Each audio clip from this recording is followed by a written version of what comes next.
La misma semana, mis padres pagaron al contado la nueva casa de mi hermano. Juraron que estaban demasiado arruinados para salvar a mi hija moribunda. Ella nunca fue realmente una de los nuestros, dijo mi madre sobre Nora, sobre mi niña de 6 años. Luego, en la fiesta de inauguración, me arrebató el teléfono, mostró la página de recaudación de fondos de Nora y se rió. Mírenla, rogándole a extraños por una niña que ni siquiera es de la familia. Toda la sala se rió con ella. El ensayo clínico de Nora costaba menos que la nueva cocina de mi hermano. Murió 90 días después. 3 años más tarde, mi hermano se desplomó, con el hígado destrozado, y en urgencias necesitaban un donante vivo. Mi madre me agarró la muñeca. Por favor, eres su única compatible. Le quité los dedos de encima y recogí mi bolso. El médico preguntó si eso era un sí. Le di a mi madre las mismas 4 palabras que ella le dio a Nora. Soy Alba, tengo 35 años. Me gano la vida leyendo documentos financieros. Sé el momento exacto en que un número deja de ser un número y se convierte en una confesión. Permítanme llevarlos de vuelta al martes en que uno de esos números me paró el corazón. Era un expediente de reclamaciones, ni siquiera era mío en realidad. Un supervisor dejó un caso de herencia en mi escritorio porque yo era la que nunca se le escapaba un decimal. Tasación de la propiedad, activos del difunto, una liquidación estándar. Abrí la carpeta y vi un nombre que no esperaba ver en el trabajo, Walter Pusch, mi abuelo. Hacía 2 años que había fallecido. La herencia se había cerrado. Esto era un remanente, una aseguradora persiguiendo a una pequeña compañía de seguros. Nada dramático. Pero adjunta al final, enterrada bajo el certificado de defunción, había una página que nunca había visto en mi vida, un documento de fideicomiso. Y en la línea del beneficiario, con la letra pulcra de un abogado, había un nombre que hizo que la oficina se silenciara a mi alrededor, Nora, mi hija. Me quedé muy quieta. Lo leí 3 veces. El fideicomiso familiar Walter Pusch, establecido 14 meses antes de su muerte. Propósito, la salud, educación y bienestar de su bisnieta, Nora. Financiado con $214.000. Yo no sabía que ese fideicomiso existía. Nadie me lo había dicho nunca. Ni mi madre, ni mi padre, ni el abogado que leyó el testamento en la mesa de su cocina mientras yo estaba en el umbral de la puerta sosteniendo una cacerola que nadie comió. Mi abuelo le había dejado una fortuna a mi hija moribunda. Y el año en que ella se estaba muriendo, yo rogaba a extraños en internet por $200 cada vez. Quiero que asimilen eso por un segundo, porque yo no pude. Cerré la carpeta. Le dije a mi supervisor que me sentía mal, lo cual era cierto, y conduje a casa con las manos temblando en el volante. No lloré. He notado eso en mí. Cuanto peor es la situación, más callada me vuelvo. Nora solía decir que yo tenía una cara de pensar. Me acariciaba la mejilla y me decía que no me preocupara tanto. Tenía 6 años y me consolaba. Esa noche, saqué la caja de mi armario. La caja de Nora. Sus pulseras del hospital, un mechón de pelo del color de la arena mojada, un dibujo a lápiz de cera que hizo en la planta de oncología. Una casa con una puerta amarilla ancha y una figura de palitos, yo en la ventana, ambas sonriendo. Lo tituló con letras cuidadosas, para cuando me ponga buena. Nos dibujó una casa porque vivíamos de alquiler en un apartamento de una habitación sobre una lavandería. Quería una puerta amarilla. Pegué ese dibujo de nuevo en mi nevera, donde había estado durante 3 años, y me hice una promesa que aún no entendía del todo, iba a averiguar qué pasó con el dinero de mi abuelo. Antes de seguir, si esto ya les pesa en el pecho, tómense un segundo para darle me gusta a este vídeo y suscribirse. Ayuda a que historias como la de Nora lleguen a las personas que las necesitan. Y díganme en los comentarios desde dónde están escuchando y qué hora es donde están. Leo cada uno de ellos. Me recuerda que no estoy hablando a una habitación vacía. Ahora, volvamos a esa carpeta, porque una página planteó una pregunta que no podía dejar de hacerme. Si mi abuelo financió un fideicomiso para Nora y Nora nunca vio un céntimo, entonces, ¿a dónde fueron $214.000? Yo sabía cómo responder a eso. Es literalmente mi trabajo. Déjenme contarles quién es mi familia para que entiendan a qué me enfrentaba. Mis padres son Elena y Raúl. En nuestro pueblo, Millbrook, a 40 minutos de Columbus, son la pareja que todos llaman sólida. Raúl dirigió un negocio de calefacción y aire acondicionado durante 30 años. Elena dirigía la familia. Y por la familia, me refiero a mi hermano David. David era el hijo que llevaba el apellido. Todo giraba en torno a él. Cuando destrozó un coche a los 19, le compraron otro. Cuando perdió un trabajo, siempre era culpa de otro. Era encantador, ruidoso, el tipo que invitaba a una ronda y se olvidaba la cartera. Mis padres lo miraban y veían a un rey. Me miraban a mí y veían la cuenta. Yo fui el accidente que resultó útil. La callada, la que arreglaba las cosas. ¿Y Nora? Nora fue el accidente que nunca perdonaron. Me quedé embarazada a los 26 de un hombre llamado Danny, un techador con manos amables y sin pedigrí. Mis padres me dijeron que no era de nuestra clase. Danny murió en una caída en una obra antes de que Nora diera su primer paso. La crié sola. Mi madre vino al hospital cuando Nora nació, la miró durante unos 4 segundos y dijo, bueno, es tuya. Esa fue toda la bienvenida. Es tuya. Durante 6 años, mi madre le enviaba dinero por su cumpleaños a los hijos de David y se olvidaba del nombre de Nora en acción de gracias. Me decía a mí misma que no importaba. Nora me tenía a mí. Teníamos nuestras rutinas, nuestras bromas, nuestros sueños de la puerta amarilla. Éramos una familia de 2, y éramos suficientes. Luego Nora se cansó de una manera que el sueño no arreglaba. Luego vinieron los moratones que no podía explicar. Luego una palabra que todavía no puedo decir sin que se me tense la mandíbula, leucemia. Leucemia linfoblástica aguda, del tipo que avanza rápido en cuerpos pequeños. Luchamos contra ella durante 8 meses. Quimio, remisión, recaída. Y luego, en febrero de ese año, su oncólogo me sentó y me dijo que el camino estándar se había agotado. Había una opción más, un ensayo clínico en Cincinnati, una inmunoterapia experimental con resultados reales en niños exactamente como Nora. No estaba cubierto. El coste de bolsillo, todo incluido, era de $178.000. Yo ganaba $81.000 al año.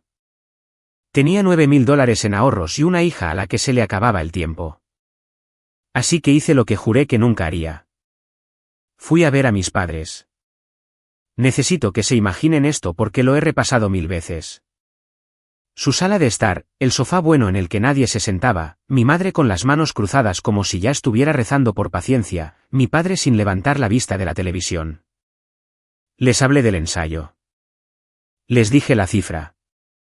Les dije que el médico de Nora decía que era su mejor y quizás última oportunidad. Mi voz se mantuvo estable todo el tiempo porque si la hubiera dejado quebrarse, me habría hecho añicos. Mi madre suspiró como si le hubiera pedido prestado el coche. Alba, dijo, no podemos darnos el lujo de gastar ni un céntimo en eso. No nos sobra el dinero. Dije que el ensayo tenía una tasa de respuesta del 50%. Dije que Nora tenía 6 años. Mi padre finalmente me miró. Los niños se enferman, dijo. No se puede malgastar dinero en una causa perdida. Una causa perdida. Mi hija, sentada en el coche afuera con un libro para colorear. Y entonces mi madre pronunció la frase que todavía me despierta a las 3 de la mañana. Ni siquiera bajó la voz. Sinceramente, Alba, ella nunca fue realmente una de los nuestros. No es mi problema. 4 palabras. Las he oído en sueños durante 3 años. Me levanté. No rogué. He aprendido que rogar solo enseña a la gente que pueden rechazarte. Llevé a Nora a casa, le preparé macarrones con queso y comencé una recaudación de fondos en línea esa noche porque se me había acabado la familia a la que pedir.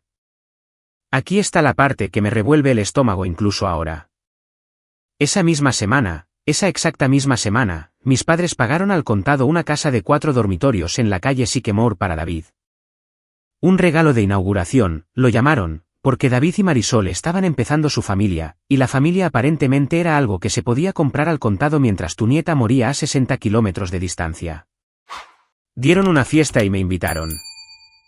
Casi no voy, pero David llamó y dijo, mamá quería que toda la familia estuviera allí. Y una parte de mí, desgastada y esperanzada, pensó que quizás si me veían, si veían lo delgada que se había puesto Nora, cambiarían de opinión. Llevé a Nora. Llevaba su vestido favorito y su gorro de punto porque ya no tenía pelo. Ya saben cómo fue eso. Mi madre encontró mi teléfono abierto en la página de recaudación de fondos. Lo levantó en medio de esa reluciente cocina nueva, con encimeras de granito que habían pagado en su totalidad, y anunció a una sala llena de tías y primos que yo estaba rogando a extraños por una niña que ni siquiera es de la familia. La sala se rió. Alguien dijo, ¡ay, Elena! Alguien más rellenó una copa de vino. Nora me tiró de la manga y preguntó por qué la abuela estaba enfadada. Le dije que la abuela no estaba enfadada. Cariño, vamos a tomar un helado. Y nos fuimos. 90 días después, Nora murió en una cama de cuidados paliativos con su dibujo de la puerta amarilla pegado a la barandilla. Me preguntó si todavía podríamos tener la casa algún día. Dije, sí, cariño. Absolutamente. Tendremos la puerta amarilla. Enterré a mi hija con un vestido que mi madre no ayudó a pagar. Mis padres enviaron flores. La tarjeta decía, pensando en ti. David no vino. Tenía un compromiso de trabajo. Y metí mi dolor en una caja, la cerré con cinta adhesiva y seguí funcionando. Porque eso es lo que hace la gente callada. Funcionamos. Volvemos a nuestros escritorios y leemos los números de otras personas. Y no nos desmoronamos donde alguien pueda vernos. Hasta que una carpeta perdida puso el nombre de mi abuelo delante de mí, y un fideicomiso del que nunca había oído hablar, y una pregunta que yo estaba especialmente preparada para responder. $214.000. ¿A dónde fueron? Lo primero que hice fue solicitar el expediente completo de la herencia de mi abuelo, la versión a la que legalmente tenía derecho, porque resultó que yo estaba nombrada en él, y ya llegaré a eso. El fideicomiso se había establecido con un bufete en Columbus. Mi madre, Elena, figuraba como la fiduciaria, la persona legalmente responsable de administrar ese dinero para el beneficio de Nora y solo para el beneficio de Nora. Mi madre controlaba el dinero que mi abuelo había apartado para salvar a mi hija. Me senté en mi coche en el aparcamiento del bufete y me obligué a respirar. Sé cómo funcionan los fideicomisos. Sé lo que un fiduciario puede y no puede hacer. Un fiduciario no es un propietario. Un fiduciario es un cuidador. Gastar el dinero del fideicomiso en cualquier cosa que no sea el beneficiario, digamos, en una casa para el hijo de otra persona, tiene un nombre. Se llama incumplimiento del deber fiduciario. Y no es una zona gris. Es una línea clara y dura con un tribunal al otro lado. Pero aún no tenía los números. Tenía una sospecha y una herida. Así que hice lo que hago, solicité una contabilidad completa del fideicomiso. Cada depósito, cada retirada, cada fecha. El bufete me dijo que tardaría unas semanas. También me dijeron algo que lo cambió todo, casi como una ocurrencia tardía, mientras grapaban mis formularios. Mi abuelo no solo había nombrado a mi madre fiduciaria. Había nombrado a un sucesor, alguien que tomaría el relevo si el primer fiduciario alguna vez fallaba en sus deberes. Yo. Walter Push, que solía darle a Nora un caramelo de menta y llamarla pajarito, me había convertido en el respaldo. Había confiado en que su hija haría lo correcto, y había confiado en mí para atraparla si no lo hacía. Conduje a casa y miré la puerta amarilla de mi nevera durante mucho, mucho tiempo. El abuelo lo sabía. En algún nivel, él sabía cómo eran, y construyó una puerta por la que yo podía pasar. Ahora solo tenía que encontrar la llave. Y las llaves, en mi experiencia, están hechas de fechas. La contabilidad llegó un jueves en un sobre sencillo. Hice café que no bebí y extendí las páginas sobre la mesa de mi cocina bajo la puerta amarilla. Y leí cada línea como leo todo, lentamente, 2 veces, sin confiar en nada. El fideicomiso se abrió con $214.000. Durante la mayor parte de 2 años, permaneció ahí, tranquilo. Luego una línea, una fecha, y el suelo se inclinó bajo mis pies. 9 de marzo, una única retirada, $186.000, transferidos del fideicomiso de Nora a una cuenta que no reconocí. El campo de la nota estaba en blanco. El saldo posterior indicaba $28.000 y pico. 9 de marzo. Conocía esa semana. La conocía en mi cuerpo. Esa fue la semana en que me senté en el sofá bueno y oí a mi madre decir, no podemos darnos el lujo de gastar ni un céntimo. Esa fue la semana en que el oncólogo de Nora esperaba un depósito que nunca llegó. Abrí mi portátil. Los registros del condado son públicos. Sacar una escritura es algo que podría hacer dormida. Calle Sycamore. La casa de David. Precio de compra pagado en su totalidad. Sin hipoteca. Fecha de registro, 11 de marzo.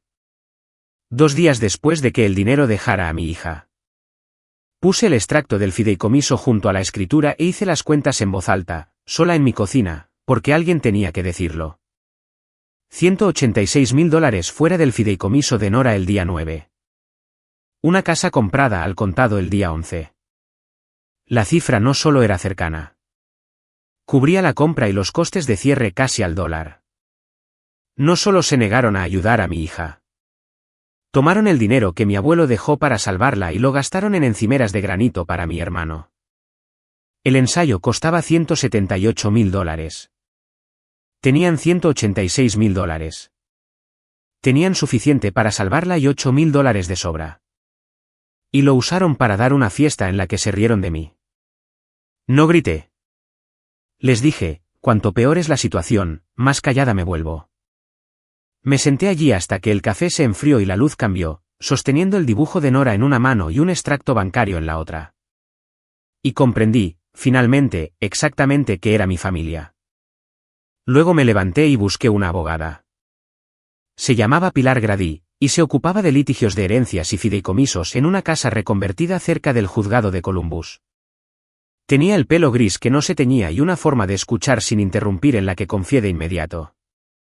Lo expuse todo, el fideicomiso, la cláusula de sucesor, el 9 de marzo, el 11 de marzo, la escritura. Leyó durante mucho tiempo. Cuando terminó, se quitó las gafas. Señorita Takeri, dijo, quiero ser cuidadosa de no darle falsas esperanzas. No tengo esperanzas, dije. Tengo fechas. Dígame qué significan. Casi sonrió. Significan que su madre tenía el deber legal de gastar ese dinero en una persona, su hija. En cambio, se involucró en un acto de autocontratación para beneficiar a un tercero. Eso es incumplimiento del deber fiduciario. Es el caso más claro que he visto en 20 años. Tocó la escritura. Y como los fondos son rastreables, fueron directamente del fideicomiso a esa casa, es posible que podamos reclamar la casa misma. Un tribunal puede imponer lo que se llama un fideicomiso constructivo. En términos sencillos, esa casa se compró con dinero robado, por lo que la casa puede tener que responder por ello. Dije la frase que había estado conteniendo en mi boca durante una semana. Soy la fiduciaria sucesora.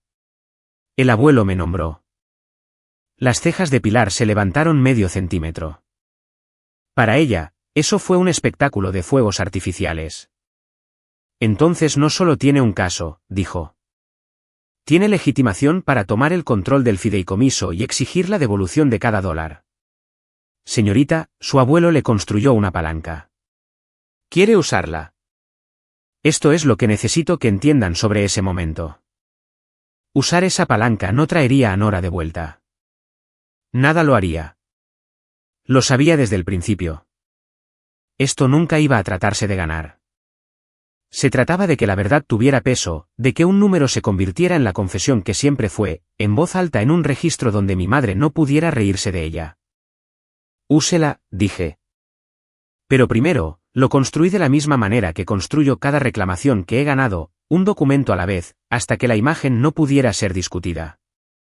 Pasé mis noches en la mesa de la cocina con una hoja de cálculo, porque una hoja de cálculo es donde hago mi duelo ahora.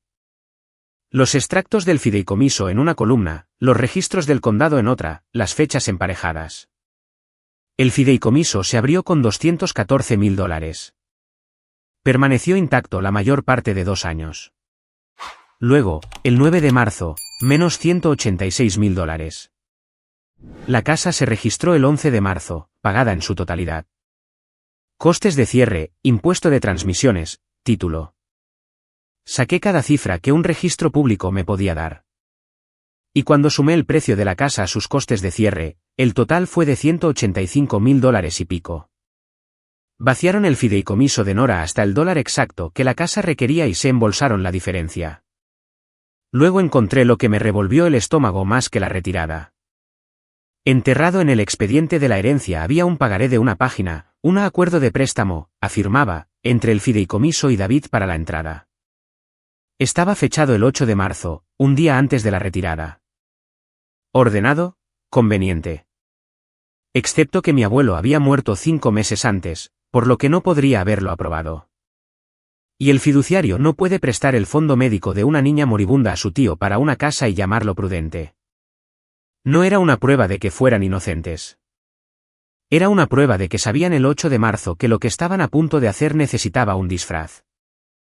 Las personas que hacen un recibo falso saben exactamente lo que están robando. No fotografié nada de forma dramática, no pegué nada a una pared, no guardé ningún cuaderno secreto. No lo necesitaba. Todo lo que necesitaba ya estaba en el registro público y en un archivo de fideicomiso certificado, fechas que habían estado a la vista todo el tiempo, esperando que alguien que lee números para ganarse la vida las pusiera una al lado de la otra. Presentamos la demanda 6 semanas después, una petición para destituir a Elena Takeri como fiduciaria por incumplimiento del deber fiduciario. Para confirmarme como sucesora y para recuperar los fondos desviados con una reclamación contra la propiedad de la calle Sycamore como ganancias rastreables. No lo hice completamente sola.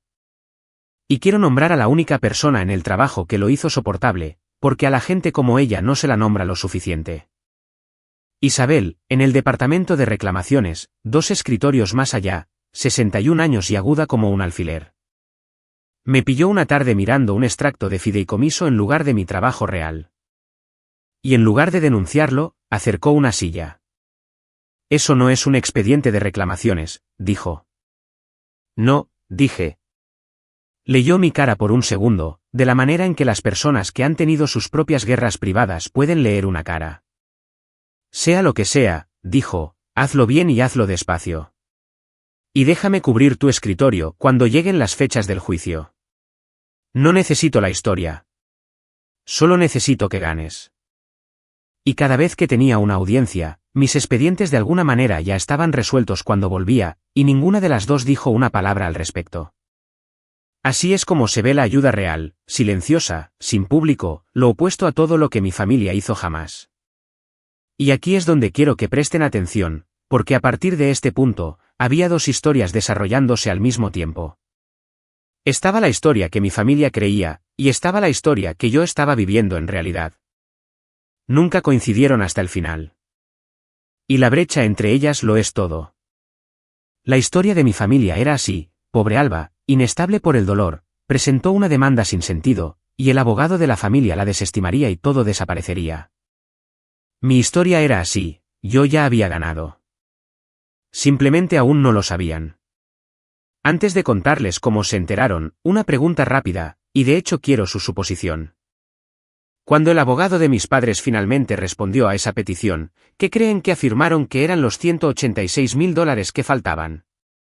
Escriban su teoría en los comentarios antes de que se lo diga. Les prometo que es peor de lo que están pensando. Su respuesta llegó en una carta 3 semanas después, y la leí de pie junto a mi buzón. El dinero, escribió su abogado, había sido un préstamo, uno que mi abuelo había autorizado verbalmente antes de su muerte, con la intención de mantener un activo familiar dentro de la familia. Además, argumentaron que la verdadera intención del fideicomiso siempre había sido beneficiar a la familia en su conjunto, y mi interpretación era una distorsión oportunista de un pariente distanciado. Un pariente distanciado.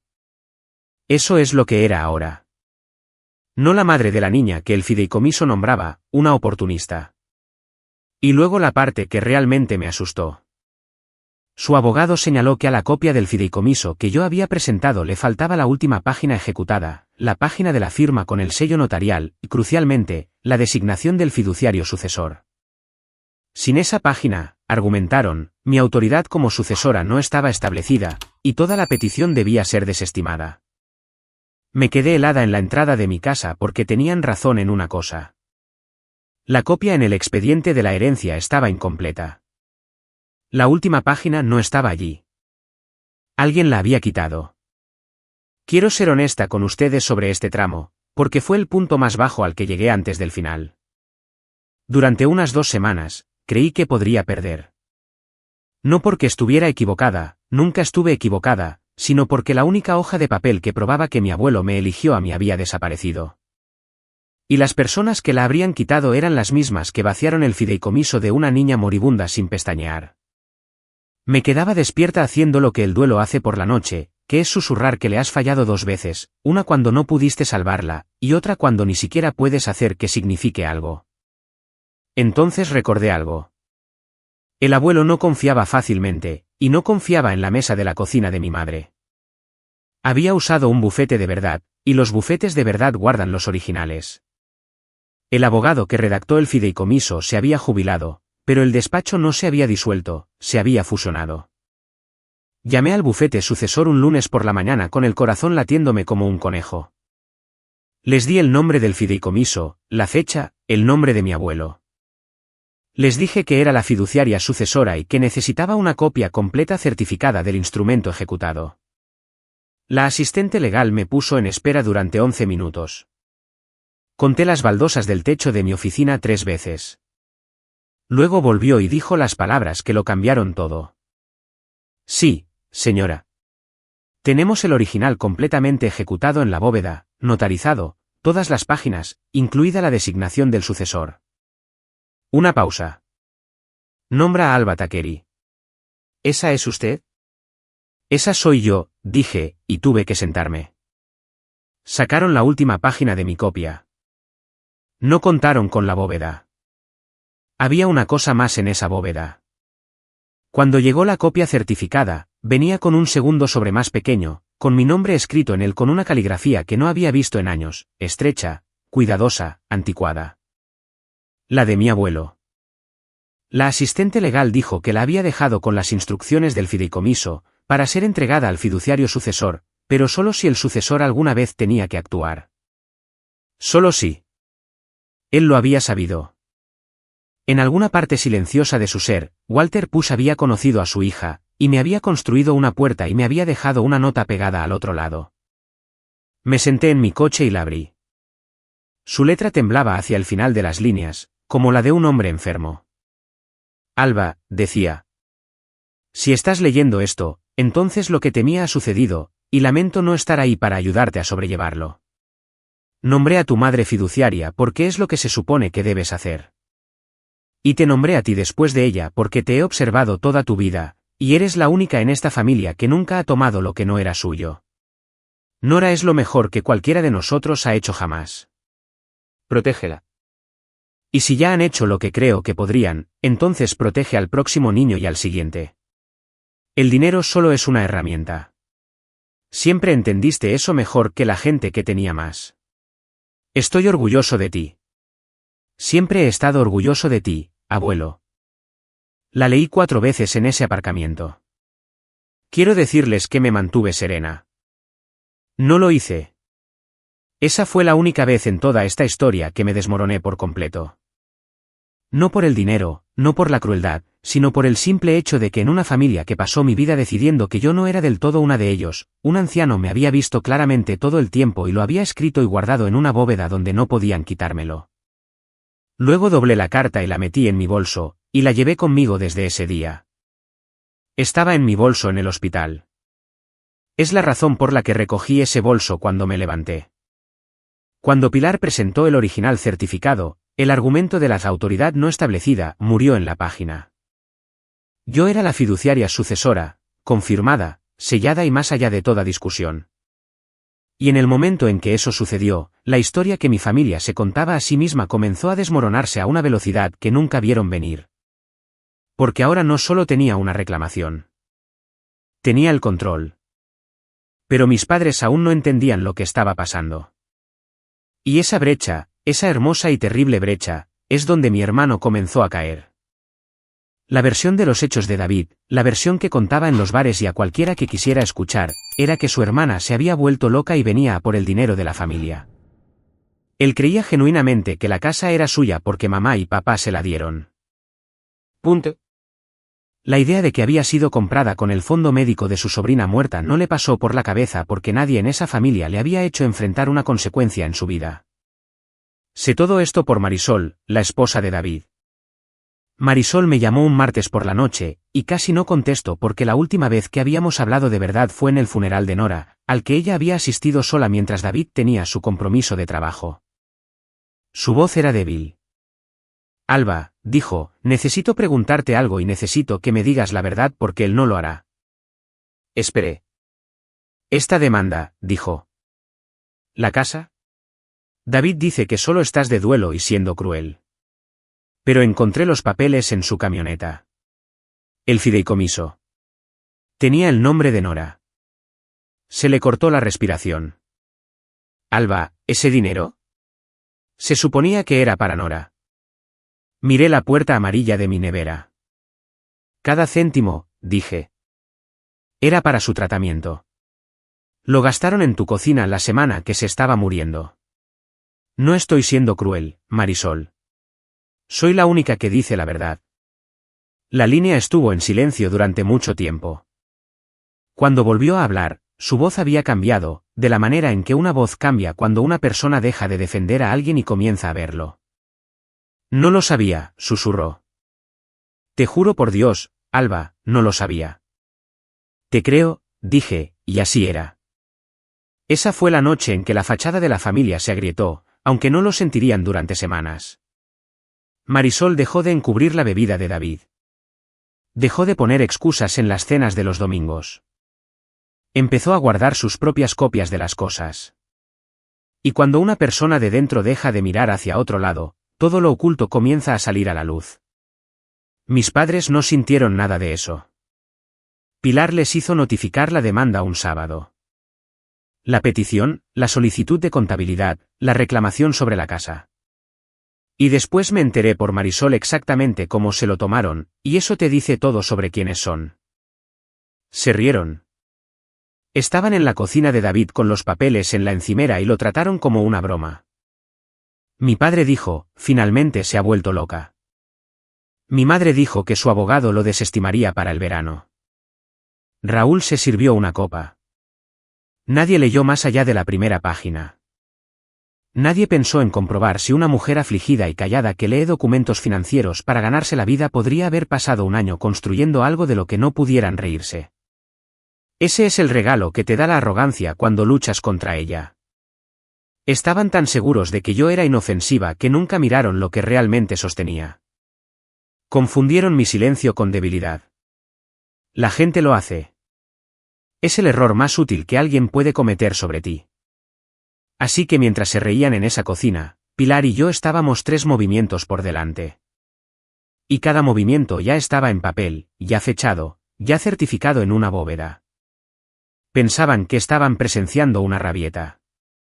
Estaban presenciando cómo se vertían los cimientos bajo sus pies. Mi madre me llamó una semana después, la primera vez en más de un año, y no preguntó cómo estaba. Fue directamente a la herida porque esa es la única herramienta que ha tenido. Tu abuelo, dijo, se avergonzaría de que arrastres a esta familia por los tribunales por dinero. Por una niña que ya no está. Nora se avergonzaría de ti. Sostuve el teléfono muy quieta. No, dije. No digas su nombre. Ella nunca fue realmente una de los nuestros, Alba. Y tú, al parecer, tampoco. Ahí estaba de nuevo. Una de los nuestros. La vara de medir que había usado toda mi vida y toda la vida de Nora. Y la sacó una vez más, pensando que todavía tenía poder sobre mí. No lo tenía. Ya no. Porque finalmente entendí lo que me había llevado 35 años aprender. No quería ser una de los suyos. Nunca quise. Quería ser de Nora, y todavía lo era. Tienes razón, dije, tranquila como una puerta que se cierra. No soy una de los vuestros. Adiós, mamá. Colgué y no lloré, y volví al trabajo. Pilar solicitó todo esa primavera. Ganancias rastreables, un fideicomiso constructivo, toda la cadena limpia que había prometido. Una reclamación para sacar el dinero desviado de la casa en la que se había invertido. Pero reclamaciones como esa no se finalizan con una carta. Se finalizan en una audiencia, en una fecha, frente a un juez.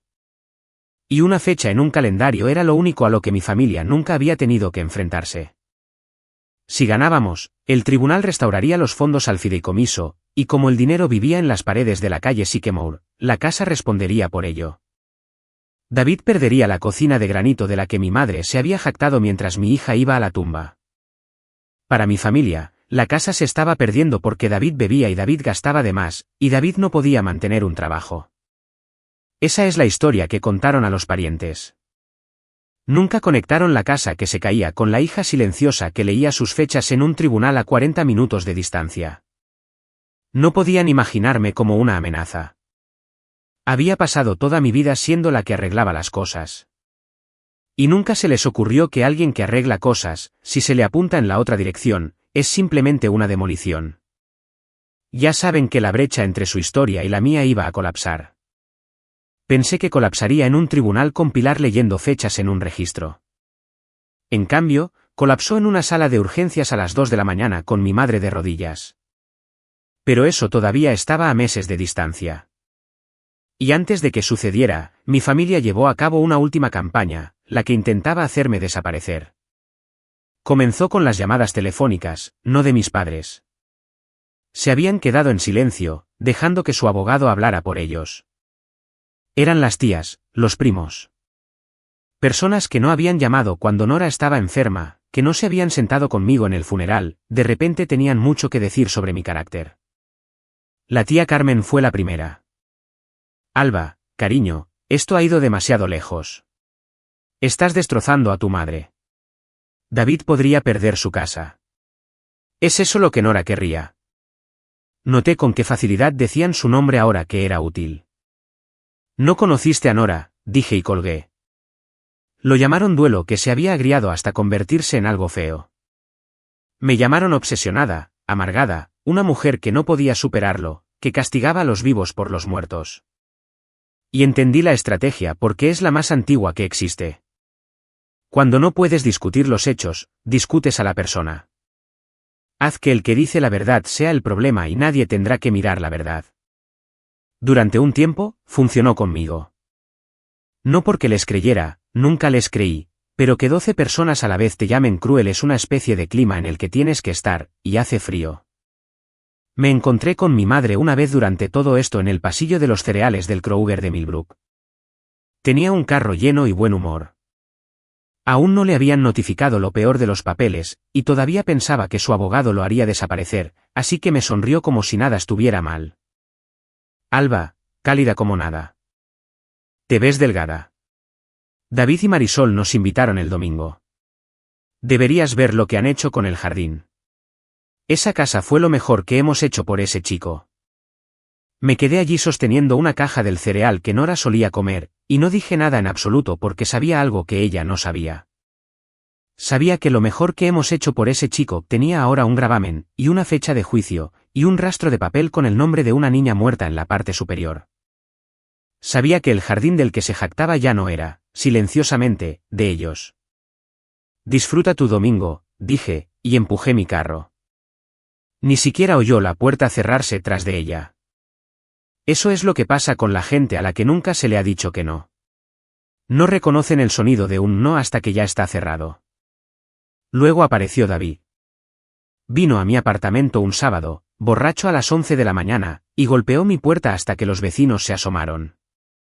Abrí porque no quería una escena, que fue exactamente el instinto equivocado porque una escena era todo lo que tenía. ¿Estás contenta? Ese. Se tambaleaba en el pasillo, con los ojos húmedos y rojos. Me estás quitando mi casa. La casa de mis hijos. ¿Por qué? ¿Por dinero? Está muerta, Alba. Alargarlo no la traerá de vuelta. Me paré en la puerta con el dibujo de Nora visible en la nevera detrás de mí y miré a mi hermano y sentí algo que no esperaba. No rabia, algo más cercano a la lástima. Y la lástima es peor porque significa que has dejado de tener esperanza. David, dije en voz baja, ¿siquiera sabes de dónde vino el dinero para esa casa? Parpadeó. Mamá y papá la compraron. ¿Y qué? ¿Con qué? Con, no sé, su dinero. Lo que sea. Hizo un gesto con la mano. ¿A quién le importa? A Nora le importaba, dije. Era suyo. El abuelo lo dejó para su tratamiento, y lo gastaron en tus encimeras. Eso es lo que estoy recuperando. No tu casa, David. Su dinero. Por un segundo, uno solo, algo se movió detrás de sus ojos. Una puerta abriéndose a una habitación en la que nunca se había permitido entrar. Luego la cerró de golpe como le habían enseñado a hacer toda su vida. Estás mintiendo, dijo, pero su voz no le creía. Eres una mentirosa y una psicópata, y siempre lo fuiste. ¿Se fue? Cerré la puerta. Y quiero decirles que me mantuve firme, pero me deslicé por la pared y me senté en el suelo de mi cocina durante una hora porque es un tipo específico de soledad ser la única persona cuerda en una familia que ha decidido que eres la loca. Hay una soledad específica en ser la única persona cuerda en una familia que ha decidido que eres la loca. No es locura. Es estar en minoría. Y no son la misma cosa, no importa cuántos de ellos estén al teléfono a la vez. Intentaron una emboscada a continuación. La tía Carmen me invitó a aclarar las cosas con un café en su casa. Y entré para encontrar a 6 de ellos dispuestos alrededor de la sala de estar como un jurado. Mi madre no estaba, había enviado a sus sustitutos. Una intervención, excepto que el adicto que se habían reunido para arreglar era yo, y mi adicción era la verdad. Se turnaron. El tío Darío dijo que estaba dejando que los abogados destrozaran lo que la familia había construido. Una prima lloró por lo estresada que estaba mi madre, como no dormía. La tía Carmen seguía rellenando un café que no toqué y diciendo, solo queremos que vuelva la antigua Alba. Dejé que terminaran porque he aprendido que no tiene sentido hablar hasta que la gente ha vaciado el discurso que ensayaron en el coche. La antigua Alba, dije finalmente, dejó que esta familia le enseñara a su hija que no valía la pena ser amada, y les agradecí la lección. Esa Alba se ha ido. Deberían alegrarse. Ella habría firmado cualquier cosa que le hubieran puesto delante. Entonces la más anciana allí, mi tía abuela Perla, que tiene 86 años y no actúa para nadie, dijo la única cosa honesta que alguien en esa familia dijo en todo el calvario. Miró al resto de ellos y dijo, no se equivoca, ¿saben? Elena tomó el dinero de esa niña. Todos lo sabíamos, y todos miramos hacia otro lado. La sala se quedó en silencio. Perla me miró, cansada. Lo siento, querida. Fuimos cobardes. Eso es todo. Nadie le respondió porque no había respuesta. Le di las gracias a Perla y me fui. Y quiero que se aferren a ella porque en una familia llena de gente que elige la mentira cómoda, una anciana eligió la verdad difícil en voz alta. Y no le costó nada más que toda una vida de la aprobación de los demás. El punto más bajo llegó en abril en la oficina de Pilar, en forma de un sobre. El abogado de los padres había enviado una oferta de acuerdo.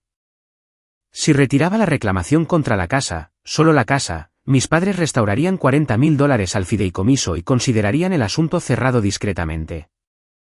Sin ejecución hipotecaria, sin registro público, sin más llamadas de la tía Carmen. Todo se detendría. $40.000. No los 186.000 que tomaron. 40. Un insulto con un signo de dólar. Pero venía con lo único que no había tenido en meses, y ellos lo sabían. Venía con paz. Me senté en la oficina de Pilar y realmente lo consideré. Quiero ser honesta con ustedes sobre eso porque creo que las personas que nunca admiten que estuvieron tentadas están mintiendo. Estaba tan cansada. Había estado soportando ese clima frío durante más de un año. $40.000 y se acaba. Firma aquí y sé libre. No tienes que decidir hoy, dijo Pilar suavemente. Pero te diré lo que le digo a todo el mundo. Pregúntate qué es lo que realmente quieres de esto. Si es paz, tómala. Eso no es debilidad. Si es otra cosa, debes saber que esa otra cosa tiene un coste, y no termina cuando ganas. Conduje a casa. Me senté bajo la puerta amarilla. Quité el dibujo de Nora de la nevera y lo sostuve, de la misma manera que lo había sostenido el día que encontré el fideicomiso. Y me obligué a recordar la última conversación real que mi hija y yo tuvimos. Estaba en la cama de cuidados paliativos, pequeña, tan pequeña, y miró ese dibujo pegado a la barandilla y me preguntó, con la voz de una niña que todavía creía que su madre podía arreglar cualquier cosa, «Mami, ¿todavía podremos tener la casa algún día? Con la puerta amarilla». Y yo dije, «Sí, cariño. Absolutamente. Tendremos la puerta amarilla». Le había hecho una promesa a mi hija moribunda que no podía cumplir sobre una casa que nunca tendríamos porque el dinero que la habría mantenido viva lo suficiente como para querer 100 casas más estaba vertiéndose en hormigón bajo los pies de mi hermano. No podía conseguirle a Nora su casa. Esa puerta se había ido el día que ella se fue. Pero sentada allí, sosteniendo $40,000 de paz en una mano y el dibujo de mi hija en la otra, finalmente entendí para qué era el dinero. No para la venganza. La venganza es pequeña. Cabe en un sobre de acuerdo. El dinero era para lo que Nora no tuvo tiempo de tener. Era para el próximo niño en esa planta de oncología, la próxima madre en el sofá bueno escuchando que un ensayo costaba más de lo que ganaría en 2 años, la próxima niña de 6 años con un sueño de puerta amarilla y un reloj que se agotaba. Cada dólar de vuelta, no a mi bolsillo, sino a un fondo con su nombre, para que Nora Takeri, la niña que nunca fue realmente una de los nuestros, salvara a niños por los que su propia familia no movería un dedo. Llamé a Pilar a la mañana siguiente. Rechazamos la oferta, dije. Toda. Nos quedamos con la casa. Y quiero que empieces a redactar algo para mí. Miré el dibujo.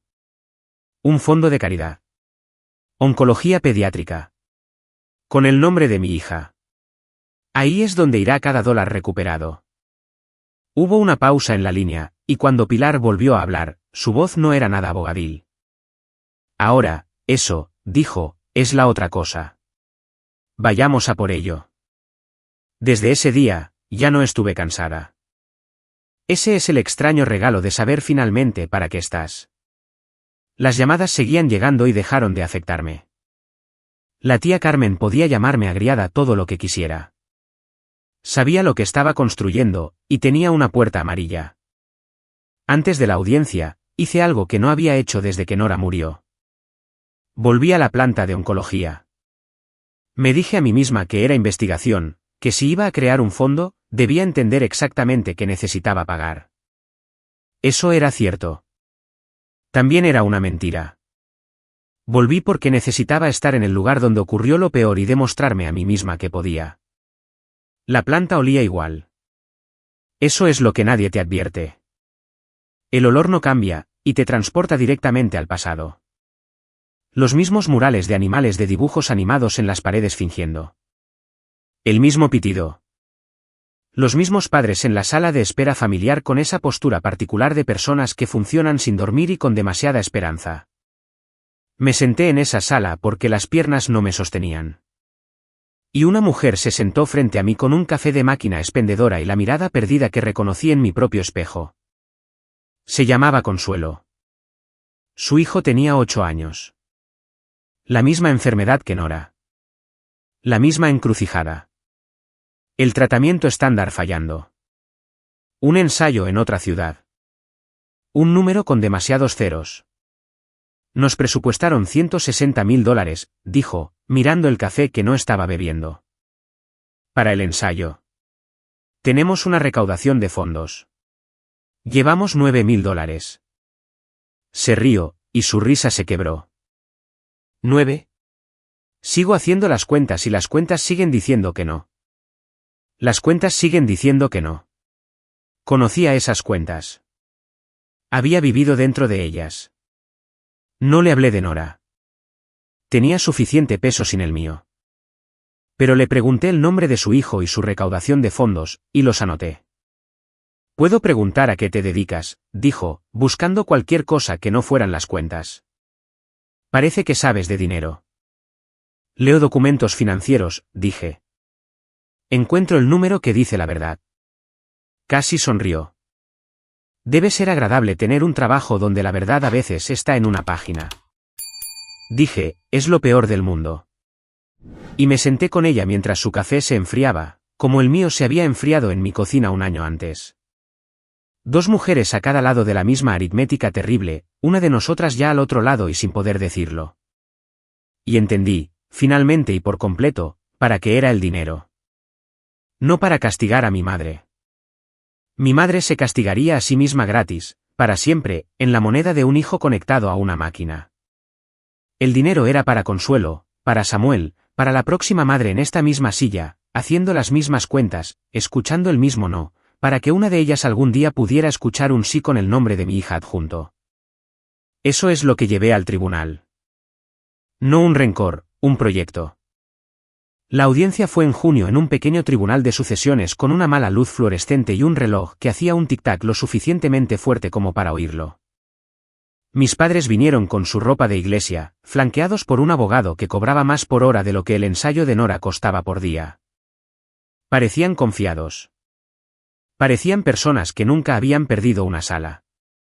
Quiero contarles cómo es ganar en realidad, porque no es lo que prometen las películas. No hubo gritos.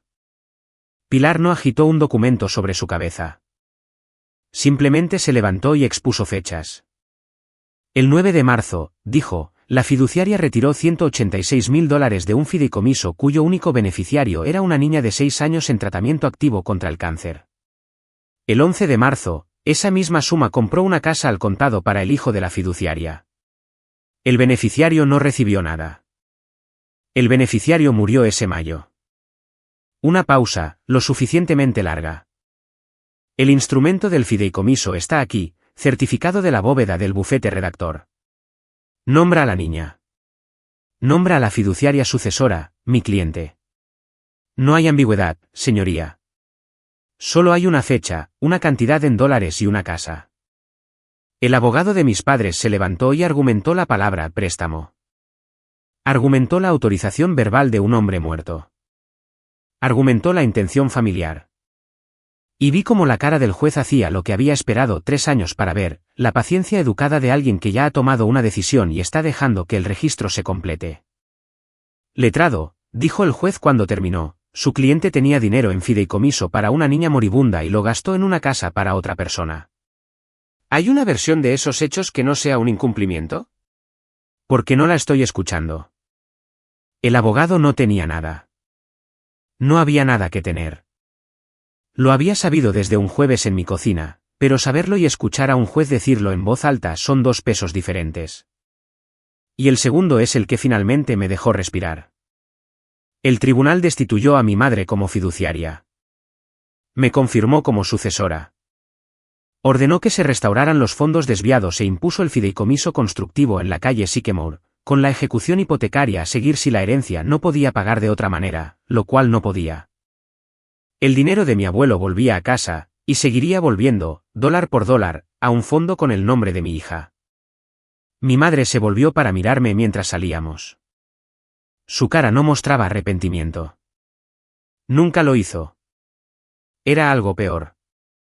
Era la mirada de una mujer recalculando, buscando el siguiente ángulo, la siguiente palanca, la siguiente manera de convertirme en la villana de una historia donde un juez acababa de nombrar al villano en voz alta. Te arrepentirás de esto, dijo en voz baja al pasar. Cuando necesites a la familia, no habrá ninguna. Nunca he tenido ninguna, dije. Simplemente dejé de pagar el alquiler de la mentira. Después de la audiencia, no fui a casa. Fui al cementerio. No lo visito tan a menudo como la gente cree que debería. Para mí, Nora no está en esa tierra. Está en mi nevera, en una canción que le gustaba, en la forma específica en que todavía corto los sándwiches en triángulos por costumbre. Pero ese día, necesitaba estar junto a la pequeña lápida con su nombre y las 2 fechas demasiado juntas. Y necesitaba decirlo en voz alta a la única persona para la que siempre fue. Se acabó, cariño, dije. La hierba estaba mojada. El cortacésped de un jardinero zumbaba en algún lugar fuera de la vista. Te dijeron que no, así que hice que significara algo. El dinero del abuelo va a volver, y va a llevar tu nombre, y va a comprarle a otro niño lo que tú no tuviste. Mi voz se mantuvo, en su mayor parte. No pude conseguirte la puerta amarilla. Lo siento. Me esforcé mucho y no pude. Pero encontré la puerta que el abuelo dejó y pasé por ella, y ahora la mantengo abierta para el siguiente. Es lo mejor que tengo. Espero que sea suficiente. Espero que estuvieras orgullosa. Me quedé allí un rato. El viento movía la hierba. Nada respondió, como nunca nada responde. Y he hecho las paces con eso. Los muertos no hablan, pero se quedan. Y Nora se queda en cada decisión que tomo que una niña de 6 años habría llamado valiente. Luego me sequé la cara y conduje a casa, y volví al trabajo porque el dinero aún no había vuelto y había un fondo que construir, y el duelo, he aprendido, es solo amor que tiene que encontrar un lugar útil a donde ir. Pensé que ese era el final. Un tribunal, un fallo, una tumba, una casa que respondería por sus paredes. Realmente creía que el ajuste de cuentas ya había ocurrido, silenciosamente, en el registro, como me gustan las cosas. No tenía idea de que mi madre obtendría exactamente la escena que quería, una habitación, una multitud, una hija rechazando a la familia. Y que de todos modos la destruiría. La semana después del fallo, Pilar y yo nos sentamos con la oficina de la fundación en el hospital infantil e hicimos que la cosa fuera real en papel. El fondo Nora. Una sola línea de propósito, que yo dicté y no dejé que nadie suavizara, para cubrir los costes de ensayos y tratamientos para pacientes de cáncer pediátrico a cuyas familias se les ha dicho que no. A cuyas familias se les ha dicho que no. El director, un caballero llamado Guillermo Hargrove, lo leyó de nuevo y me miró por encima de sus gafas. Eso es muy específico, dijo. Ese es todo el punto, dije. El fondo estaba vacío ese día. El dinero todavía estaba atado a una casa que aún no se había vendido, todavía abriéndose camino lentamente a través de un calendario de ejecución hipotecaria. Pero existía. Tenía un nombre y una misión y una dirección postal. Y en algún lugar del sistema del condado, una máquina ya estaba moliendo las encimeras de granito para convertirlas en dinero en efectivo que aterrizaría, eventualmente, en una cuenta que deletreaba el nombre de mi hija. Le di a Guillermo una cosa más antes de irme. Una fotocopia de un dibujo a lápiz de cera. Una casa con una puerta amarilla ancha. Una figura de palitos de una madre en la ventana, ambas sonriendo. ¿Para cuándo me ponga buena? Póngalo en el archivo, dije, para que quien quiera que dirija esto después de mí sepa para qué es. Lo sostuvo con cuidado, de la manera en que se sostiene algo que no puede ser reemplazado. ¿Era de ella? Nunca tuvo la puerta amarilla, dije. Así que vamos a comprarle a 100 niños más la oportunidad de querer una. Conduje a casa más ligera de lo que había estado en 3 años. El dinero aún no había vuelto. Mi hermano todavía estaba en pie, todavía bebiendo, todavía el niño de oro de una familia que no había sentido el suelo moverse bajo sus pies. Pero había convertido lo peor que me había pasado en una puerta por la que otras personas podían pasar. Y ningún veredicto, ningún fallo, ningún sobre de dinero para callar había hecho eso. Lo había hecho en silencio, como hago todo. Marisol fue quien hizo posible el final, aunque ninguna de las dos lo sabía todavía. Dejó a David en mayo, metió a los niños en la habitación de invitados de su hermana y presentó los papeles un lunes. Pero antes de irse, hizo algo que requirió más coraje que irse. Se reunió conmigo para tomar un café en un restaurante de carretera, del tipo que eliges cuando no quieres ser visto. Parecía mayor que la última vez. El matrimonio con un hombre como David envejece a una persona en años de perro. Necesito decir esto en voz alta a alguien, dijo, girando su taza en círculos. Durante 2 años, me dije a mí misma que el dinero era solo la familia siendo familia. David dijo que sus padres nos compraron la casa, y dejé que esa fuera la respuesta completa porque la respuesta completa era más fácil que la real. Dejó de girar la taza.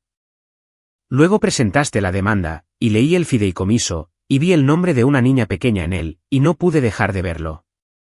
He estado durmiendo en un matrimonio comprado con el dinero del cáncer de tu hija, Alba. Hice el desayuno a mis hijos en esa cocina cada mañana durante 2 años. No dije nada. Hay dolores que tienes que dejar que una persona cargue hasta la puerta por sí misma. Así que he terminado, dijo. Y te traje esto porque deberías tenerlo, y porque no voy a ser otra persona en esta familia que mira hacia otro lado. Deslizó una carpeta sobre la mesa, copias que había hecho de la camioneta de David y de la casa antes de irse. Registros bancarios, una conversación de mensajes de texto. Y en ella, mi hermano, 2 años atrás, enviando un mensaje a un amigo, mis padres me adelantaron el dinero para la entrada. Alguna cosa de un fideicomiso. No preguntes, jajaja. No preguntes, jajaja. Él lo sabía. Quizás no los detalles. Quizás no el nombre de Nora en la línea, pero sabía lo suficiente como para no preguntar. Sabía que el dinero venía de alguna cosa de un fideicomiso, y lo tomó, y se rió de mí en su nueva cocina 90 días antes de que mi hija muriera. Lo siento, dijo Marisol. Por todo. Por haber permanecido en silencio tanto tiempo. Envolvió sus manos alrededor de su taza. ¿Qué vas a hacer con esto? Nada dramático, dije, y lo decía en serio. El tribunal ya está haciendo el trabajo. No necesito emboscar a nadie. Casi sonreí. La verdad no necesita una emboscada. Solo necesita un testigo. No sabía cuán acertada estaba a punto de estar. Porque ese verano, mientras los papeles de la ejecución hipotecaria se movían a través del sistema y el fondo Nora tomaba forma en el escritorio de Pilar, mi hermano, que había perdido a su esposa, a sus hijos y estaba a punto de perder la casa construida sobre la tumba de su sobrina. Hizo lo único en lo que siempre había sido realmente bueno. Bebió. Bebió como si fuera un trabajo, de la manera en que un hombre bebe cuando la habitación en la que se negó a entrar finalmente se derrumba sobre él de todos modos. Y una década de eso, más el último año brutal, le hace una cosa específica a un hígado. Me enteré de los informes de segunda mano, de la manera en que te enteras de una tormenta a 2 pueblos de distancia. David expulsado de la taberna de la calle principal por no pagar su cuenta. David dormido en su camioneta en la entrada de una casa que ya no era suya de ninguna manera que importara.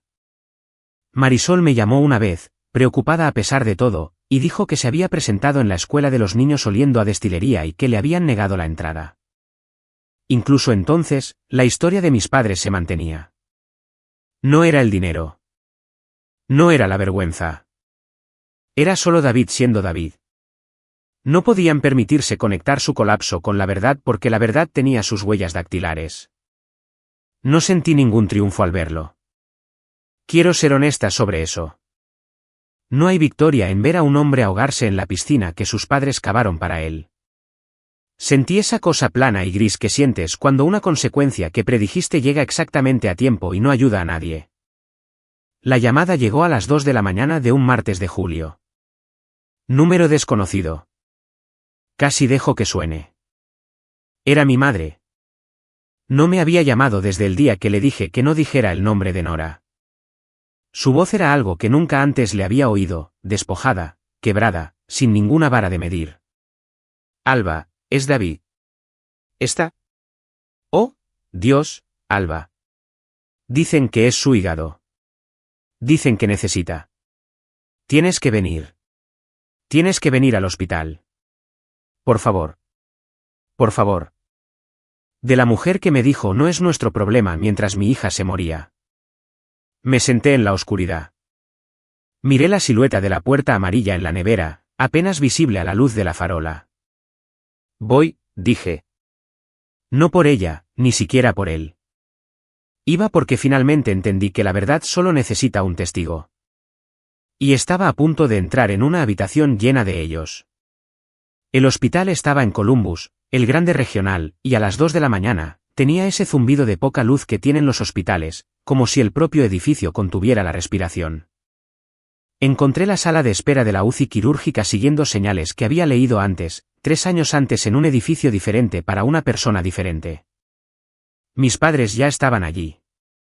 Mi padre estaba sentado, encogido en una silla de plástico, más pequeño de lo que lo recordaba, mirando sus propias manos. Mi madre estaba de pie junto a la ventana, de espaldas a la puerta.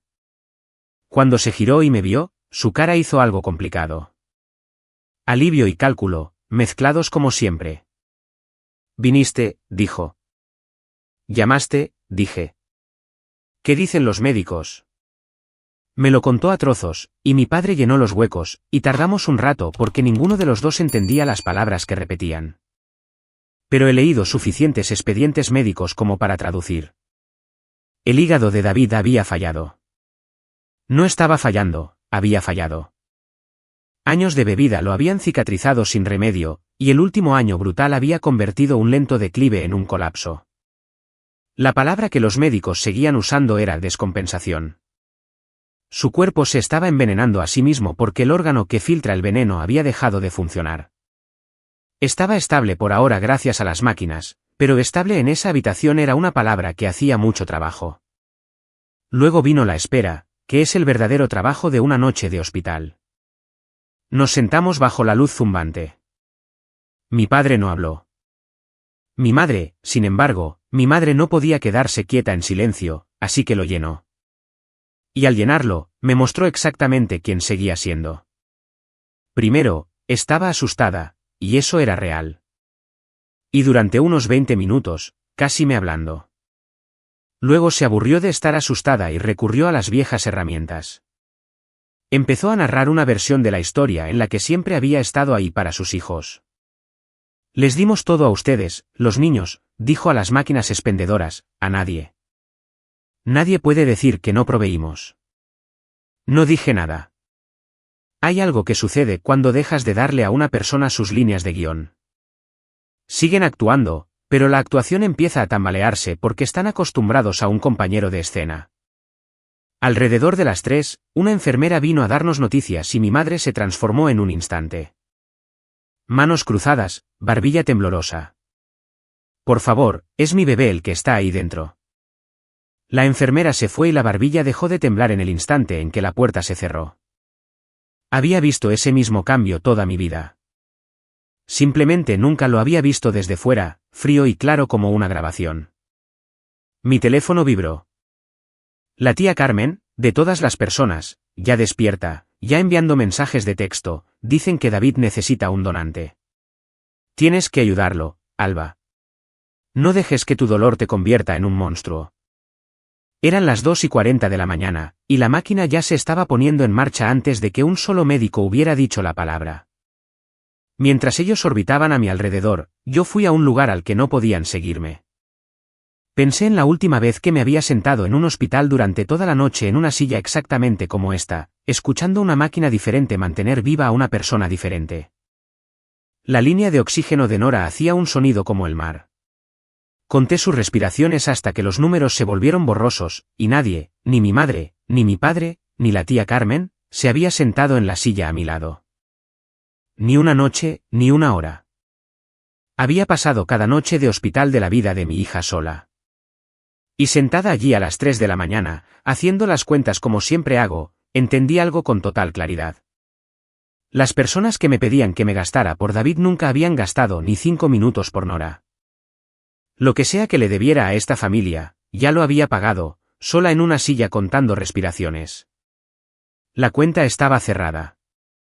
Había estado cerrada durante 3 años. Simplemente aún no habían recibido el extracto. Esa es la decisión que tomé antes de que un médico dijera la palabra trasplante. No por despecho, por aritmética. Alrededor de las 4 de la mañana, la doctora salió a hablar con nosotros. Era joven, sin prisas, como la gente que da malas noticias para ganarse la vida, y se sentó para que todos estuviéramos a la altura de los ojos, que es como sabes que es serio. El hígado del señor Takeri no se va a recuperar por sí solo, dijo. El único tratamiento definitivo es un trasplante. Mi madre emitió un sonido. Mi padre dijo, pues que le den uno. Pagaremos lo que cueste. Vi a la doctora asimilar eso, el reflejo automático de una familia que siempre había creído que el dinero podía comprar el final que querían. Fue amable al respecto. No se trata de pagar, dijo. Hay una lista de espera nacional, y es larga, y se mueve por prioridad médica. Algunos pacientes esperan mucho tiempo. Algunos pacientes no tienen mucho tiempo. Dejó que eso calara. Hay otro camino. Una porción de un hígado puede provenir de un donante vivo. El hígado se regenera. Si un miembro de la familia sano y compatible estuviera dispuesto y fuera capaz de donar, eso puede suceder mucho más rápido que la lista. La habitación cambió. Sentí que cambiaba. Todas las cabezas se giraron lentamente, como flores buscando el sol. Y el sol era yo. Un miembro de la familia, repitió mi madre. Un pariente de sangre es el punto de partida habitual para la compatibilidad, dijo la doctora. Haríamos pruebas de tipo de sangre, salud, una evaluación completa. No hay obligación para nadie. Es un regalo, siempre. Nunca un requisito. Nunca un requisito. Me gustó que lo dijera, aunque no creo que nadie más en esa habitación lo oyera. La salud de mi padre lo había descalificado para donar cualquier cosa hacía años. Un corazón débil, 2 stents. Mi madre tenía 64 años con su propia lista de pastillas. Marisol se había ido, y Marisol nunca fue de sangre. David no tenía hijos lo suficientemente mayores. Eso dejaba a un pariente de sangre adulto y sano en toda la familia, yo. Vi a mi madre hacer la aritmética que yo ya había hecho, y la vi llegar a la respuesta, y vi la vieja maquinaria ponerse en marcha detrás de sus ojos, la maquinaria que había pasado 35 años decidiendo para qué servía yo. Alba, dijo, y su voz ya había cambiado, se había vuelto suave y urgente. Eres su hermana. Eres la única que puede. No respondí. Me volví hacia la doctora en su lugar. ¿Cuánto tiempo dura una evaluación?, pregunté. De principio a fin. Días, si nos movemos rápido, dijo. Pero quiero ser clara con toda la familia. Esto solo funciona si el donante está completamente dispuesto. No presionamos, nunca. Si hay alguna coacción, no procederemos. Esto tiene que ser libre. Entiendo, dije. Gracias por explicarlo tan claramente. ¿Se fue?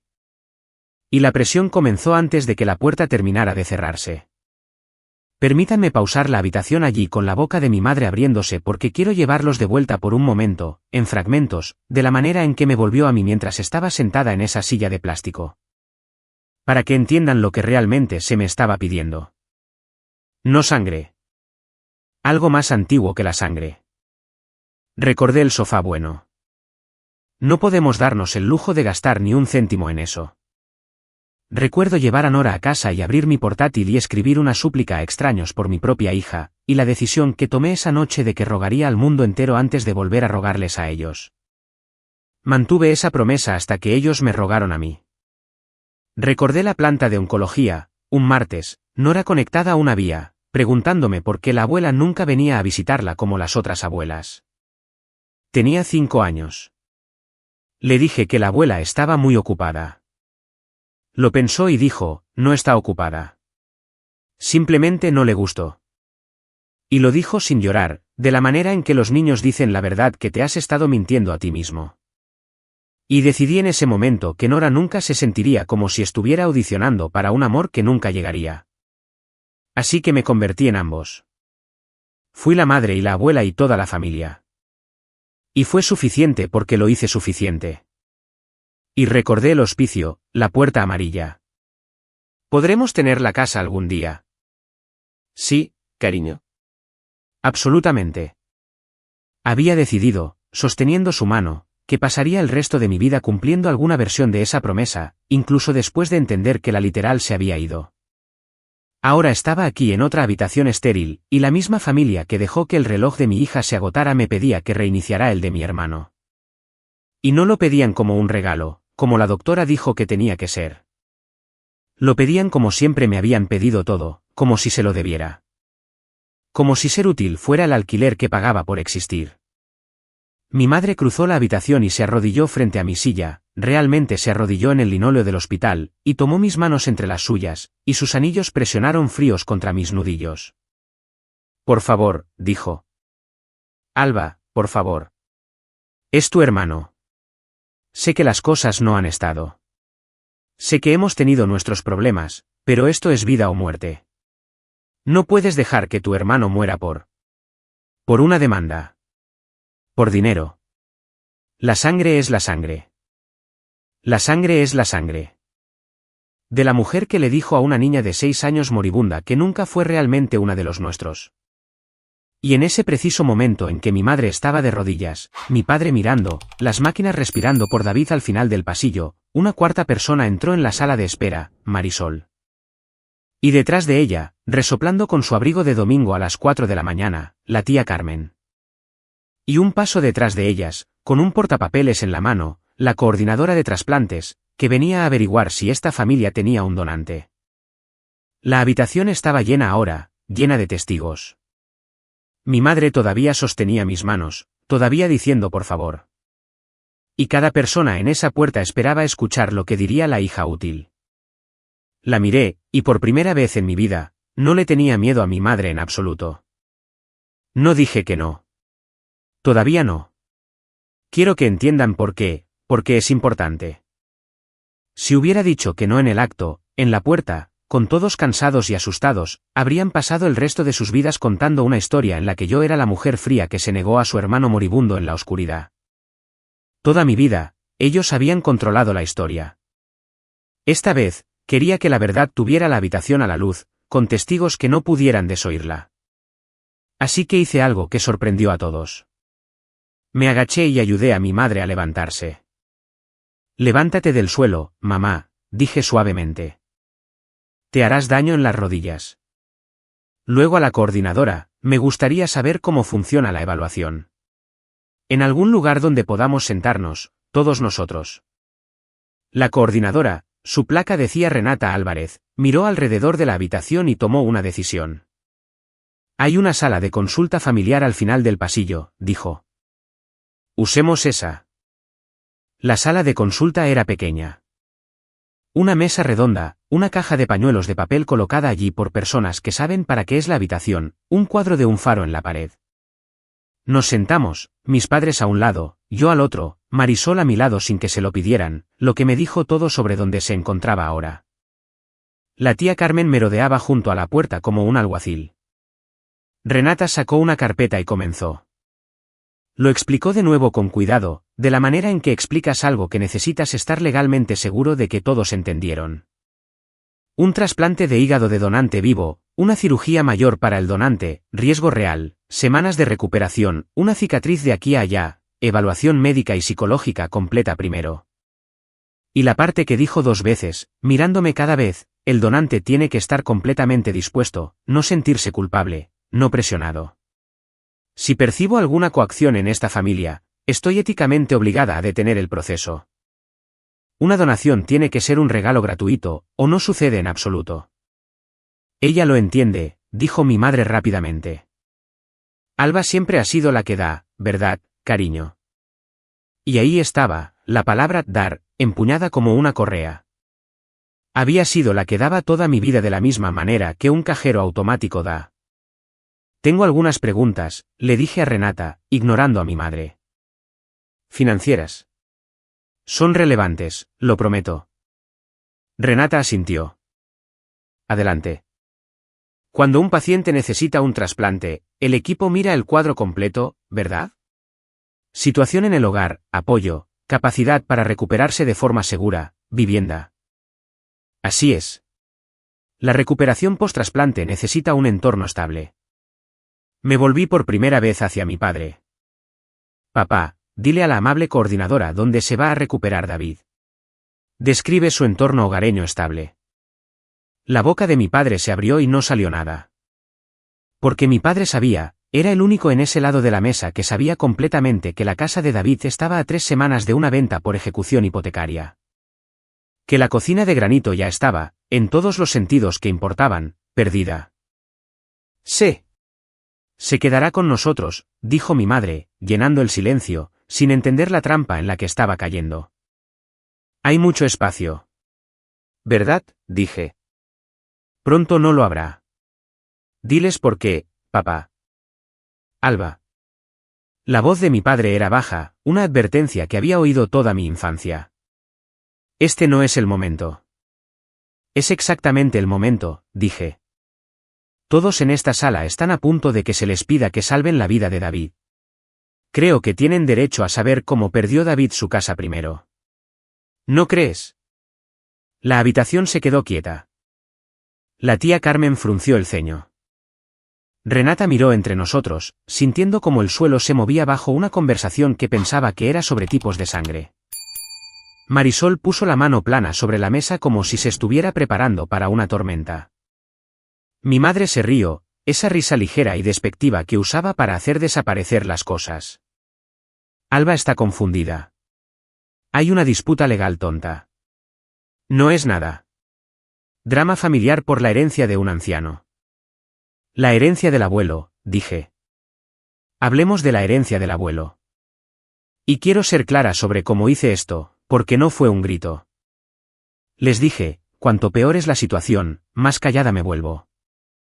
Lo expuse como expongo los números en el trabajo, plano, fechado, irrefutable. Pero antes de darle a esa habitación la verdad, me obligué a mirar a mi hermano primero. Le pregunté a Renata si podía verlo, solo por un minuto, antes de decidir nada. Dijo, por supuesto, y caminé por el pasillo hasta la habitación donde David se estaba muriendo porque, hiciera lo que hiciera, me lo debía a mí misma hacerlo con los ojos abiertos. No parecía David. Su piel se había vuelto del color del papel viejo, amarilla, ictericia profunda de un hígado que había dejado de limpiarlo. Tubos. La marea lenta de un ventilador. El hermano grande y ruidoso que invitaba a una ronda y se olvidaba la cartera, que se había reído en una cocina de granito, que había enviado un mensaje de texto no preguntes, jajaja, reducido a una forma bajo una manta delgada, mantenido respirando por una máquina. Me paré junto a su cama. No lo odiaba. Eso me sorprendió. Esperaba odio y solo encontré una tristeza terrible y cansada porque estaba viendo lo que le sucede a una persona a la que nunca se le hace enfrentar una sola consecuencia hasta que todas las consecuencias llegan al mismo tiempo. Tú lo sabías, David, dije en voz baja, a un hombre que no podía oírme. No los detalles, pero sabías lo suficiente como para no preguntar. Y no puedo darle un trozo de mi cuerpo a las personas que gastaron su muerte comprando la tuya. Lo siento. No lo siento. No sé cuál. Puse mi mano en la barandilla de su cama por un segundo. El mismo gesto, me di cuenta, que había hecho en una barandilla diferente en una habitación diferente 3 años antes, donde un dibujo de una puerta amarilla había estado pegado a la altura de los ojos de un niño. Luego volví a la sala de consulta para decir la verdad. Y mi madre, que Dios la ayude, todavía estaba segura de que iba a ganar. Todos estaban donde los había dejado. Renata con su carpeta, mis padres a su lado, Marisol junto a mi silla vacía, la tía Carmen en la puerta. No me senté. Me paré a la cabecera de la pequeña mesa redonda y puse mi bolso frente a mí, e hice lo que mejor sé hacer en el mundo. Les dije los números. Mi abuelo, dije, dejó un fideicomiso. $214.000. Para una persona. Su bisnieta. Mi hija, Nora. Para su atención médica. La frente de la tía Carmen se arrugó. ¿Qué tiene que ver un viejo fideicomiso con? El 9 de marzo, hace 3 años, $186.000 salieron de ese fideicomiso. Mantuve mi voz plana, como un cajero de banco leyendo un saldo. El 11 de marzo, compró una casa al contado. Asentí hacia el final del pasillo, hacia la sala, la casa de David. La que el tribunal está recuperando. Nunca se compró con el dinero de mis padres. Se compró con el de Nora. Silencio. Del tipo que tiene temperatura. Eso es mentira, dijo mi madre. Pero lo dijo demasiado rápido, y todos en la habitación oyeron la velocidad. Me volví hacia Renata. Preguntó antes si había alguna coacción en esta familia. Quiero eso en su registro. Mis padres me están pidiendo que done parte de mi cuerpo a mi hermano. Miré a mi madre. Hace 3 años, cuando mi hija necesitaba una fracción de ese mismo dinero para vivir, me senté en su sofá y les pedí, y mi madre me dijo. Dejé que cayera lentamente. Ella nunca fue realmente una de los nuestros. No es mi problema. La tía Carmen emitió un sonido. Había oído la segunda frase antes, quizás en alguna cena, como una broma. Ahora no la oía como una broma. Lo está tergiversando, dijo mi madre. Raúl, dile que lo está tergiversando. Y aquí está la ola que no planeé. Mi padre, que había estado sentado encogido y gris en esa silla de plástico toda la noche, se cubrió la cara con las manos y no la defendió. No dijo una palabra. Lo cual, de un hombre que había pasado 35 años respaldando cada crueldad de mi madre, fue la confesión más ruidosa de la habitación. Todos lo vieron. Todos entendieron que si fuera mentira, Raúl Taqueri estaría gritando. Marisol fue la siguiente. Metió la mano en su bolso y puso un papel doblado sobre la mesa, alisándolo. Tengo el mensaje de texto de David, dijo en voz baja. A Renata, no a mí. ¿De cuándo compraron la casa? Escribió, mis padres me adelantaron el dinero para la entrada. ¿Alguna cosa de un fideicomiso? No preguntes. Su voz tembló pero no se detuvo. ¿Alguna cosa de un fideicomiso? Era el dinero del cáncer de Nora. Sabía lo suficiente como para no preguntar, y seguí casada con él 2 años más, y me avergüenzo de eso, y es la verdad. Fue entonces cuando la tía Carmen se sentó. Simplemente encontró una silla y se sentó como si las rodillas le hubieran fallado. Porque la mujer a la que había estado llamando en nombre de mi madre, la sobrina agriada y amargada, acababa de resultar ser la única persona que había dicho la verdad durante 3 años seguidos. Uno por uno. Así es como muere una mentira en una habitación. No toda a la vez. Una persona a la vez volviéndose para mirarla. Y entonces mi padre habló. La primera frase completa que había dicho en toda la noche. No levantó la cabeza de sus manos, así que su voz salió amortiguada y vieja, y casi no la oí. Nos dijimos a nosotros mismos que ella querría que lo mantuviéramos en la familia, dijo. A la mesa. A nadie. Tu madre dijo que Walter habría entendido que David lo necesitaba más, siendo un hombre que empezaba. Una larga respiración. Firmé el pagaré. Dios me ayude, sabía lo que estábamos haciendo, y firmé el pagaré de todos modos porque era más fácil que decirle que no a tu madre. Finalmente levantó la vista y sus ojos estaban húmedos, y por un segundo vi toda la maquinaria de ese matrimonio al descubierto. Un hombre que había pasado 40 años encontrando más fácil herir a su hija que decepcionar a su esposa. Era más fácil, repetí. Sí, siempre ha sido más fácil.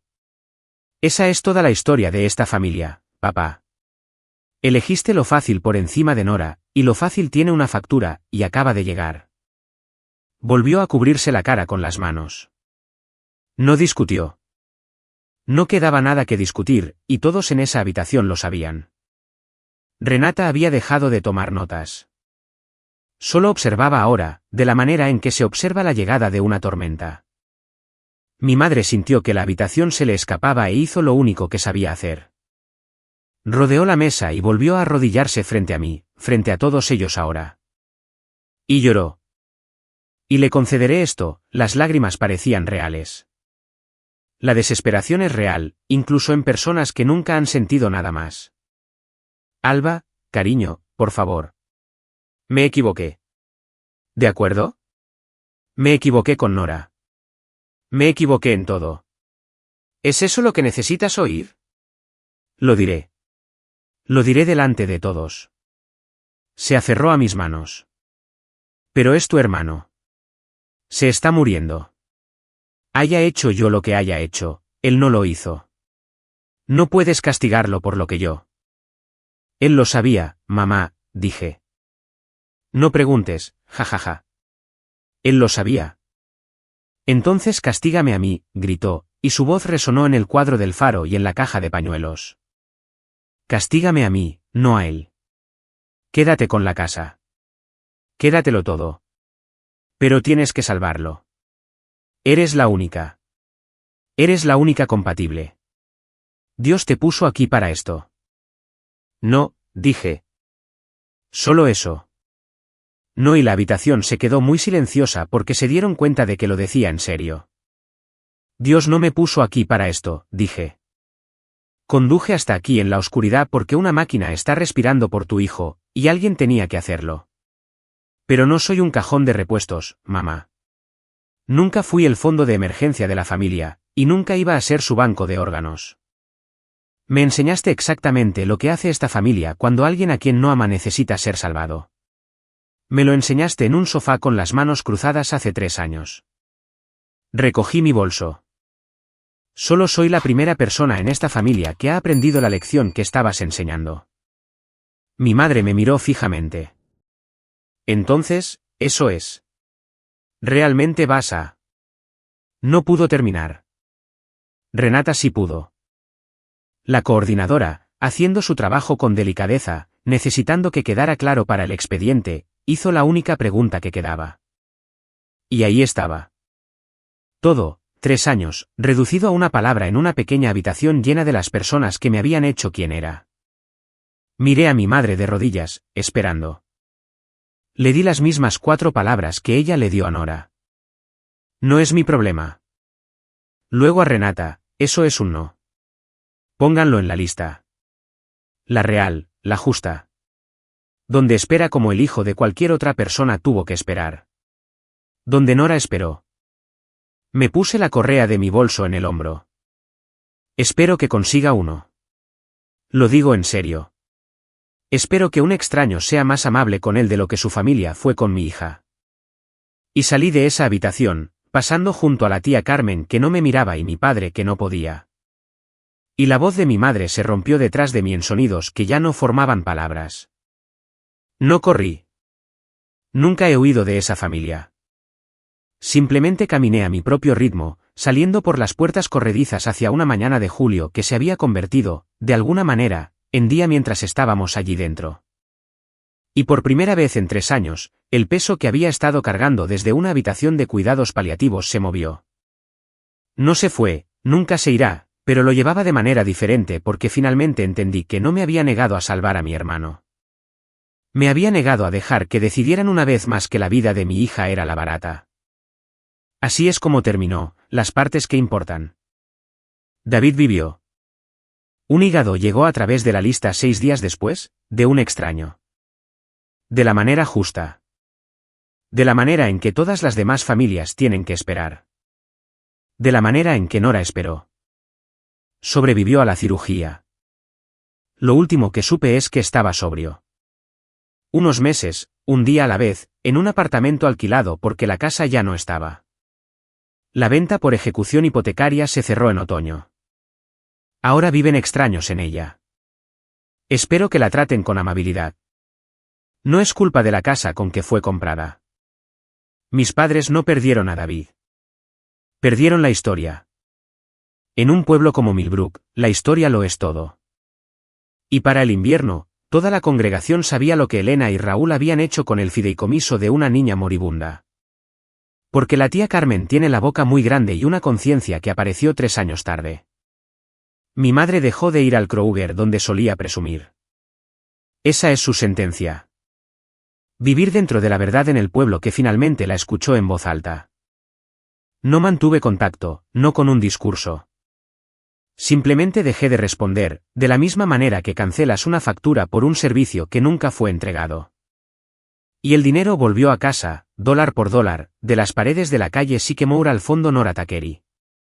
La primera familia a la que ayudamos fue la de Consuelo, la mujer de la planta cuyo hijo Samuel necesitaba el ensayo que costaba más de lo que ella ganaría en 3 años. La llamé yo misma. Pude ser la voz al otro lado de la línea diciendo que sí. Él sí que nadie me dijo nunca a mí. Lloró tan fuerte que no podía hablar. Y conocía ese llanto exacto porque yo lo había hecho una vez, sola, frente a un portátil a medianoche para extraños.